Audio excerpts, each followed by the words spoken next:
En el capítulo anterior, los alienígenas, obsesionados por salvar a la humanidad para poder cumplir su misión, siguieron ampliando sus conocimientos sobre la deuda externa. Conocieron la presión política y económica de los Estados Unidos y la banca transnacional hacia los países deudores para que paguen. El intento de separación de la deuda legítima y la deuda ilegítima en el gobierno de Alfonsín y el default de 1988. Aprendieron sobre la convertibilidad y la crisis del tequila de una forma muy particular. Los marcianos seguirán intentando comprender el funcionamiento de este perverso mecanismo y a través de la brecha espacio-temporal modificar la historia para poder desarticular este peligroso obstáculo para el desarrollo humano, salvar a la humanidad y así cumplir su misión. Respirar un poco de aire puro nos va a hacer bien a todos. Bueno, estirar las piernas es muy saludable. Mirar el paisaje.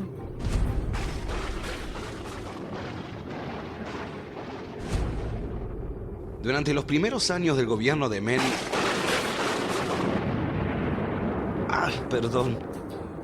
Del primer gobierno del señor Gato y en medio de la hiperinflación, asume como ministro de Economía Domingo Felipe Cavallo.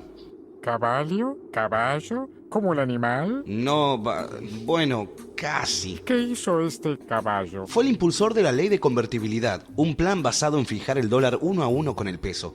También se dispuso que el 100% de los billetes y monedas en circulación estuvieran respaldados por reservas en divisas del Banco Central. ¿Y eso dio algún resultado? Bueno, los argentinos estaban acostumbrados a gobiernos con inflaciones constantes. Por eso el 1 a 1 trajo tranquilidad, despejó el peligro de la inflación y al estabilizarse los precios, se reanimó el consumo. Eso no está nada mal. No, pero eso fue lo que pasó hasta 1995. El aparato productivo, que ya estaba siendo destruido desde 1976 con el cambio de modelo económico instaurado por la última dictadura, se debilitó completamente en 1995, ya que la convertibilidad hacía que las industrias no pudieran competir con los productos del exterior debido al tipo de cambio. ¿Y eso por qué pasaba? Bueno, los productos nacionales eran caros en comparación a iguales productos de otros países y eso provocó que empezaran a desaparecer las empresas pequeñas y medianas. Y eso hace que también haya menos empleo. Así es, cae el empleo, cae el consumo y a su vez cae la recaudación y la economía entra en un círculo vicioso. Argentina cada vez importa más y exporta menos, lo que deriva en una balanza comercial negativa. ¿Eso qué quiere decir? Que compramos más de lo que vendemos y por lo tanto, la única forma de mantener el modelo de la convertibilidad es mediante un endeudamiento constante. Pidiendo más y más dinero. Además, con la presión de los acreedores, que estarían muy ansiosos por cobrar. Los banqueros y el sistema financiero, preocupados porque Argentina y muchos países de Latinoamérica no pagaban sus deudas, idearon el Plan Brady. ¿Y cuál era la idea? Bueno, y con el Plan Brady se buscaba reestructurar la deuda de los países en desarrollo. Para que se les hiciera más fácil pagar. Los medios de prensa del país informan que los negociadores argentinos buscaban una reducción del 37% de la deuda, que por ese entonces era de 59.000 millones de dólares. Eso suena alentador. La verdad que sí. ¿Y entonces? Y entonces, lo acordado se hallaba muy lejos de las expectativas creadas por los negociadores argentinos. El acuerdo se reduce a refinanciar 29.900 millones de dólares, es decir, la mitad del total. Esa cifra surge de 20.900 millones de dólares de deuda no vencida y de 9.000 millones de dólares de intereses atrasados. Los 9.000 millones de dólares de intereses atrasados se cancelan con 400 millones en efectivo y 8.600 millones en bonos a 12 años. Los 20.900 millones de dólares se refinancian con bonos, de los cuales solo 7.300 millones tienen una quita del 35%. Es decir, 2.555 millones de dólares. Es decir, que solo les perdonaban 2.555 millones. Algo bien distinto del 37% que se había hablado. Bien distinto. Es un desastre, pero algo es algo. Son casi 2.600 millones menos. Sí, pero ¿a costa de qué? ¿A costa de qué? Primero, que la deuda, en vez de estar concentrada en los bancos a través de los bonos Brady, pasa a estar distribuida entre tenedores de bonos anónimos y dispersos, por lo que los bancos se sacan el problema de encima. Porque ya no le debían esa parte de la deuda a los bancos, sino a personas particulares. Exacto. Segundo, el canje de los títulos inhabilita a la Argentina para impugnar los títulos como ilegítimos.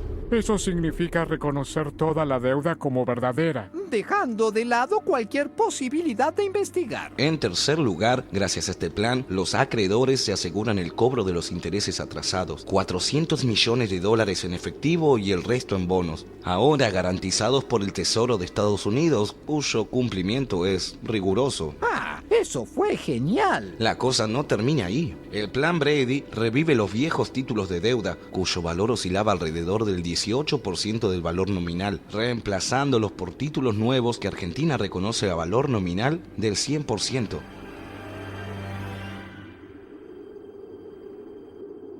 ¿Podría explicar eso de otra forma?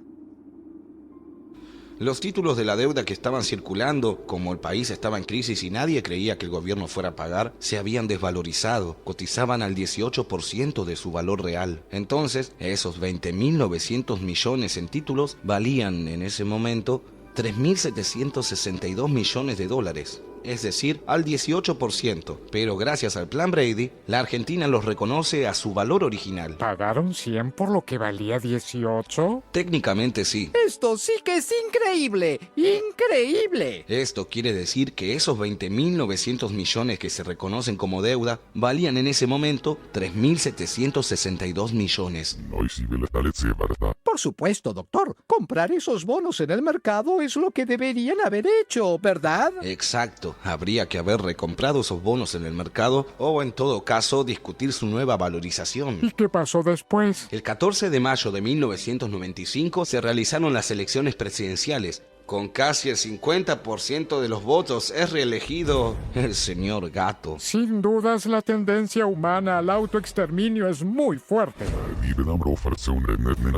¿Qué es una manga de pelota? Lo que pasa es que gran parte de la sociedad hasta ese momento no se había dado cuenta de lo que se estaba haciendo con el país. Creyeron que el 1 a 1 alcanzaba para que el país anduviera bien. ¿Y qué fue lo que pasó en la segunda presidencia? Bueno, las cosas para la segunda presidencia empeoraron hasta casi colapsar. Esto no tiene solución. Durante el segundo gobierno menemista se continuó con las privatizaciones que habían comenzado en el primer mandato. ¿Qué es una privatización? Es un proceso mediante el cual las empresas públicas o del Estado son transferidas a capitales privados. Las venden. Hay que tener en cuenta que ciertas empresas que son estratégicas para el país, como lo eran YPF, servicios de agua, gas, entre otros, no deberían haber sido vendidas. Eso no parece para nada bueno. Y no lo era. ¿Y cómo se hicieron esas privatizaciones? Mal, por supuesto. ¿Se acuerdan de esas personas y empresas que crearon deuda pidiendo préstamos en el exterior y que luego se beneficiaron cuando se estatizó esa deuda y la terminamos pagando todos los argentinos? Claro que sí. Bueno, esas mismas personas y empresas compraron esos títulos de deuda a valores notablemente depreciados y se asociaron con capitales extranjeros usando esos títulos para comprar empresas públicas. Y entonces, ¿quiénes se quedaron con las empresas públicas? Los grupos económicos que, en mi época, manejaron directamente el país.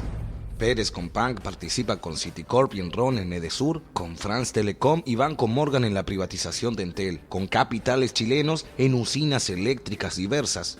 Techint participa en el negocio electrónico de Edenor junto a Telefónica de España, Citicorp y Soldati en la privatización telefónica, con Banco Morgan y Banco Río, por entonces de Pérez Companc, en la privatización de Somisa y obtiene la concesión del Expreso Ferropampeano. Macri interviene en la privatización eléctrica de Zona Centro y Cuyo obtiene la concesión de la recolección de basura en Buenos Aires en sociedad con Waste Management International LDT, como así también la concesión de peajes de rutas panamericanas a través de Sideco, del acceso sur con Benito Roggio y la concesión del correo. Soldati se queda con obras sanitarias bajo el nombre de Aguas Argentinas y con la concesión de Ferrocarril del Delta y también con la refinería de Dock Sud. Fortabat obtiene la concesión del Ferrocarril Roca. Benito Roggio se convierte en concesionario del Ferrocarril Sarmiento, del peaje del acceso oeste y los subterráneos. Garobaglio y Sorraquín toma a su cargo la energía del litoral. Pescarmona la concesión ferroviaria de Urquiza y participa inicialmente en la privatización de aerolíneas,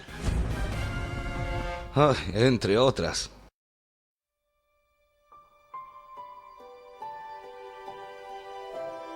Argentina, con el 1 a 1, se convierte en un paraíso de importaciones y a las empresas pequeñas y medianas les cuesta mucho competir con los precios internacionales. Si a esto le sumamos la plata que se llevan al exterior las empresas privatizadas. Claro, porque el dinero que ganaban las empresas que vendieron se iba para afuera también. Exacto. Si sumamos una cosa a la otra, nos damos cuenta de que lo que sale es mucho más de lo que entra y que esa es una situación imposible de sostener, porque se gasta más de lo que se recauda. A menos que se pida plata para cubrir el agujero. Y así es como nuestro país pasa a vivir ahora para pagar los servicios de la deuda. El presupuesto ya no se usa más para mejorar la salud y la educación, ni la alimentación y la vivienda, sino para pagar los servicios de la deuda. Y así, una vez más, paga la población. La gente, como siempre, es la única víctima. Sufre las pésimas jubilaciones, las terribles condiciones en salud y educación, la disminución de sueldos de los empleados públicos y la reducción del presupuesto de la cultura. A esto se agrega que gran cantidad de empresas privadas, algunas tradicionales, son vendidas a capitales extranjeros. Entre 1990 y 1998, 426 empresas argentinas fueron compradas por capitales extranjeros. Obviamente, esto no termina nada bien. Naturalmente. Finalmente, en noviembre de 1998 entramos en recesión. ¿Recesión? ¿Qué es eso? Es cuando durante 3 trimestres seguidos o más disminuye la actividad económica del país. Se mide a través de la baja del Producto Bruto Interno.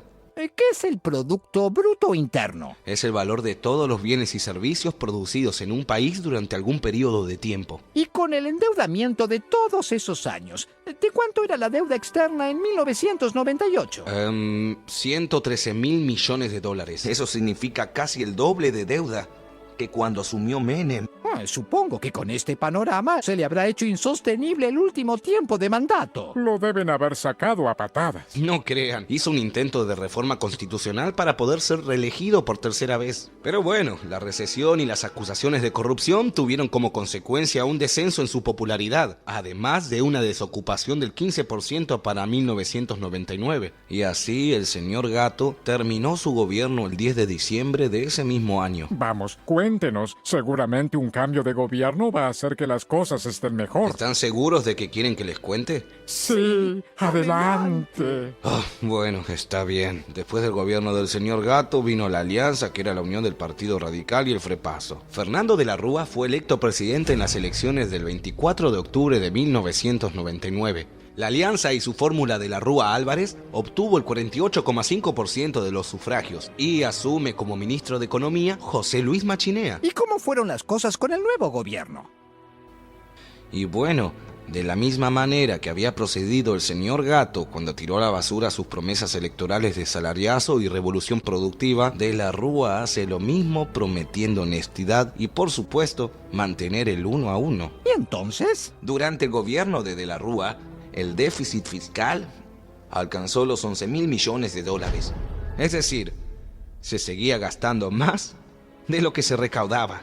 Y de la Rúa dijo que lo que había que hacer era reducir el gasto público para lograr un déficit cero. ¿Qué quiere decir con reducir el gasto público? Supongo que no será que pague otra vez la gente. No, supones mal. Recorta gastos en la administración, impone impuestazos y finalmente recurre directamente a recortar los sueldos de la administración pública entre un 12 y un 15%. Por lo menos logra algo con eso. No, y la Alianza decide así endeudarse más y más para seguir sosteniendo la convertibilidad. Pero, ¿no había otras soluciones? La otra alternativa hubiera sido revertir ese modelo de convertibilidad, pero esto era totalmente ajeno a los intereses de la Alianza. Perdón. Y a todo esto, ¿el FMI dónde estaba? ¿El FMI? Avanzaba en sus exigencias cada vez más y más, tal vez cebados por la sumisión del gobierno de la Alianza. Esto no podía terminar bien. A fines del año 2000, la realidad económica y social de la Argentina muestra un panorama deplorable.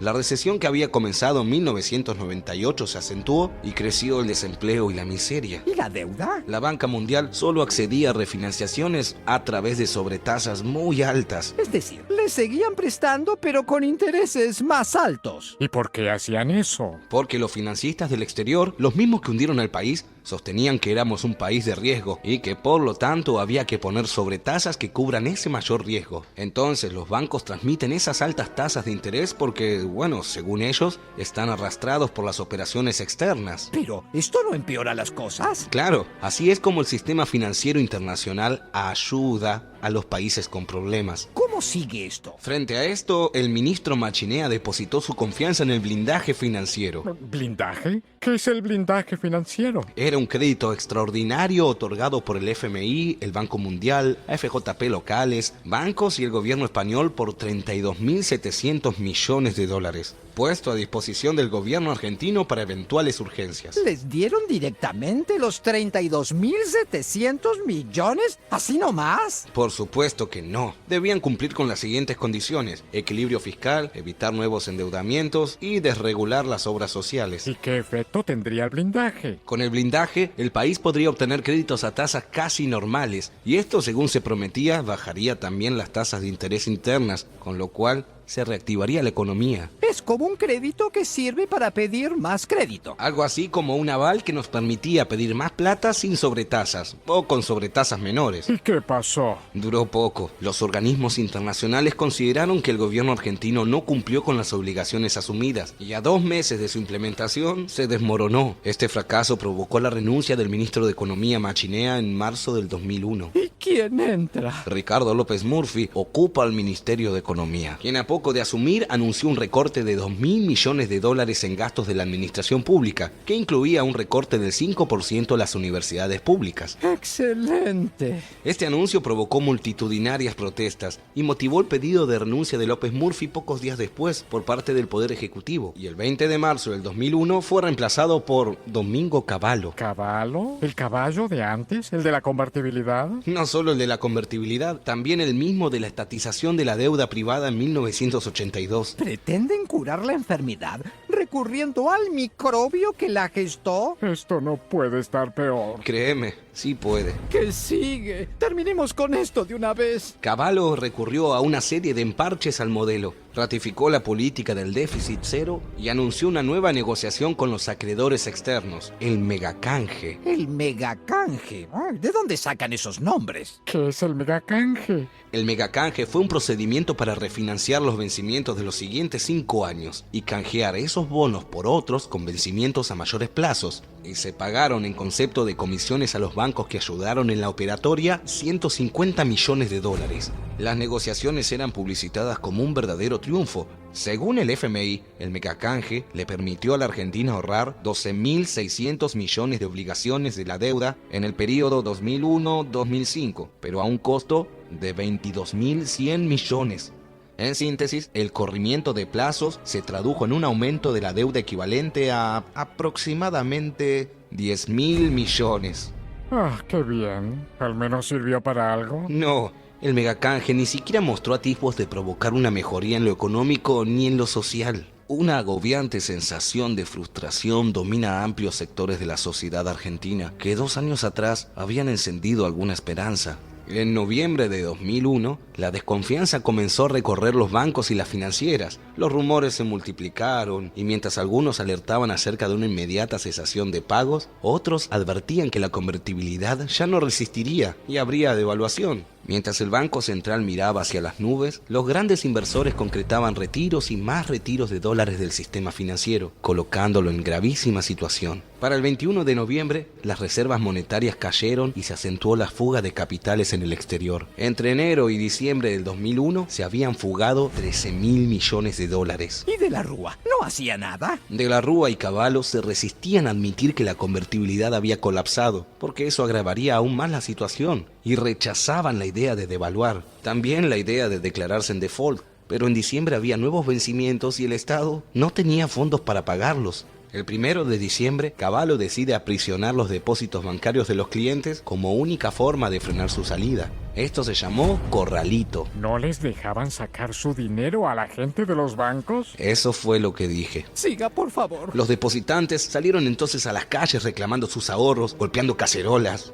Mientras tanto, el 6 de diciembre, el FMI informó que no mandaría el dinero que había comprometido. Hicieron lo mismo el Banco Mundial, la Banca Interamericana de Desarrollo y el gobierno de España. Siempre colaborando. El malestar crecía en los sectores populares y se producían saqueos en algunas ciudades del interior, como Mendoza y Rosario. El 18 de diciembre se generalizan los saqueos a supermercados en el conurbano bonaerense, y en el atardecer del jueves 19, De la Rúa anunció la implementación del estado de sitio. ¿Estado de sitio? ¿Qué es el estado de sitio? El estado de sitio representa un concepto equivalente al estado de guerra, y por ello se dan a las Fuerzas Armadas facultades preponderantes para los actos de represión, y se dicta generalmente en caso de invasión, guerra exterior o guerra civil. El golpeteo de las cacerolas enhebró una red de indignación y protesta que confluyó hacia la Plaza de Mayo. En medio del caos, finalmente Cavallo renunció, y unas horas más tarde, De la Rúa también presenta su renuncia. La represión desencadenó más de 25 muertos en todo el país. ¿Por qué lo hicieron? Terminaremos matándolo. Exacto. No tiene importancia, no es mucho más lo que puede decirnos. No le quedan muchos años de relato. No logramos ningún resultado positivo hasta el momento. Esto es un desastre. No cabe duda que lo más conveniente es dar a conocer esta estafa. ¿Pero cómo? Debe haber alguna manera. Tripulación, disculpen la interrupción, pero es probable que la tecnología pueda ayudarlos. Hay un medio masivo que puede ayudar a difundir información en todo el planeta. ¿Y cuál es? Internet. ¿Y eso qué es? Internet consiste en una red internacional de redes. A través de ella, diferentes computadoras ubicadas en diferentes partes del mundo pueden compartir cualquier información. ¿Cualquier información? Correcto. Pero eso es excelente. Computadora, hagámoslo inmediatamente.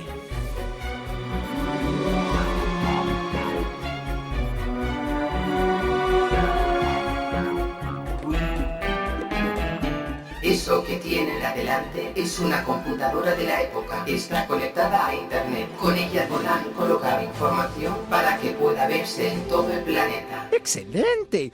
Lo único que tenemos que hacer es grabar un video contándoles la verdad y mostrarles el futuro que les espera y listo. Estoy ansioso por empezar. Veamos cómo funciona esto. No puede ser muy difícil. ¿A quién se le puede ocurrir hacer un sistema de ventanas que abren y se cierran? ¿A quién? Creo que necesitamos un manual de instrucciones.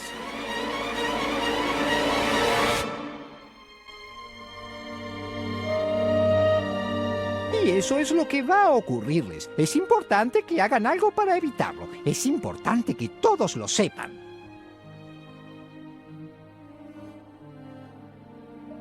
¿Listo? Ahora lo único que tenemos que hacer es dejar este video para que todos puedan verlo.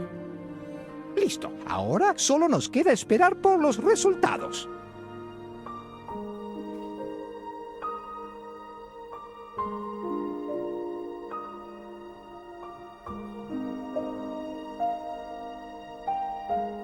Tripulación, despierten. Les tengo muy buenas noticias. ¿Pero qué ha pasado? Tripulación, el video con la información que subimos hace solamente 6 horas fue visto por 27.845.331 humanos alrededor del planeta. ¿Qué? El video con la información que subimos hace solamente 6 horas fue visto por 27.845.331 humanos alrededor del planeta. ¡Lo logramos! ¡Es increíble! ¡Yupi! ¡Salvamos a la humanidad! Millones de humanos ahora saben lo que les pasará si no cambian. Ahora solo tenemos que esperar y este presente desastroso empezará a cambiar. ¿Cómo no nos dimos cuenta? Fue demasiado fácil. Gracias, computadora. Gracias. No puede ser cierto. No, no puede ser.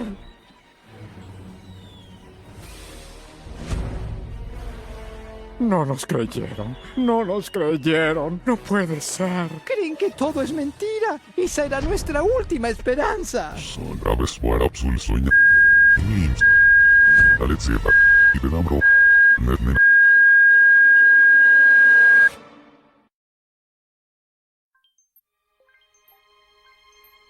Esto es un verdadero desastre. Sin dudas no podría ser peor. No hay forma de hacérselo saber.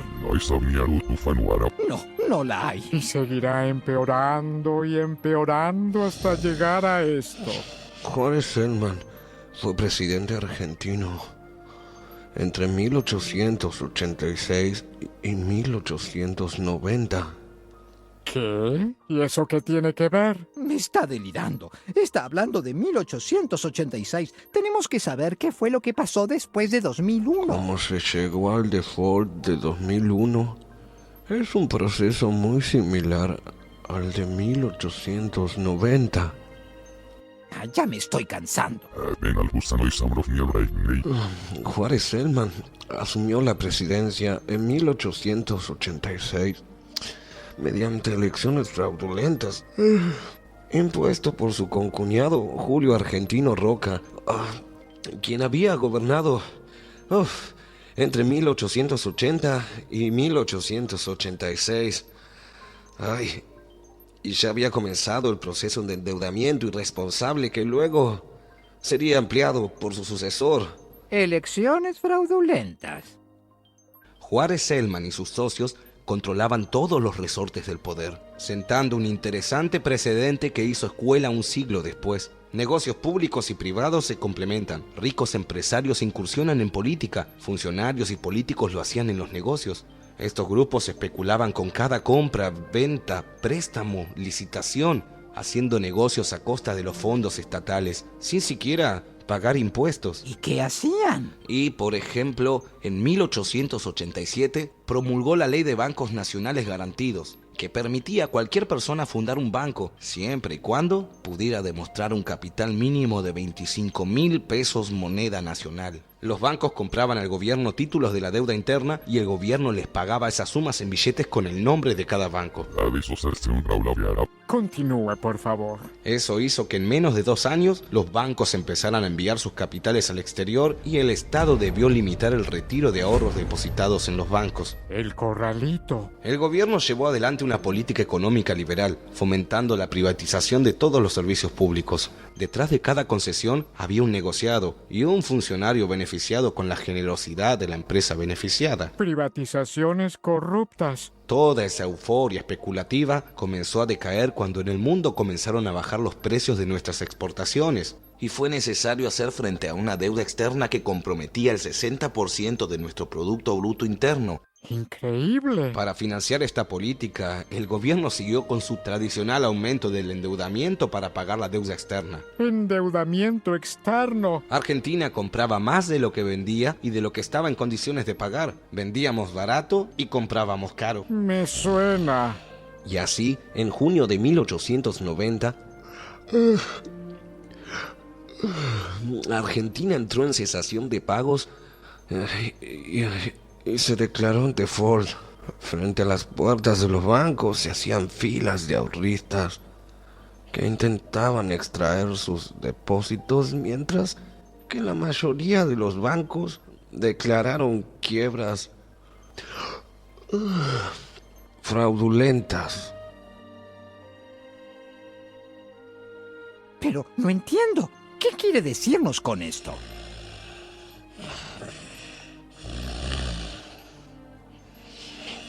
Creo que lo que nos está queriendo decir es que ya pasaron por la misma situación. Sí, ¿y qué con eso? Que ya pasaron por lo mismo y salieron. Lo pueden volver a hacer. Sí, pero eso también quiere decir que si pasaron por lo mismo, es muy probable que se vuelva a repetir y a repetir.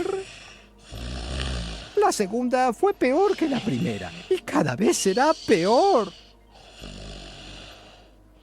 Cada vez será peor.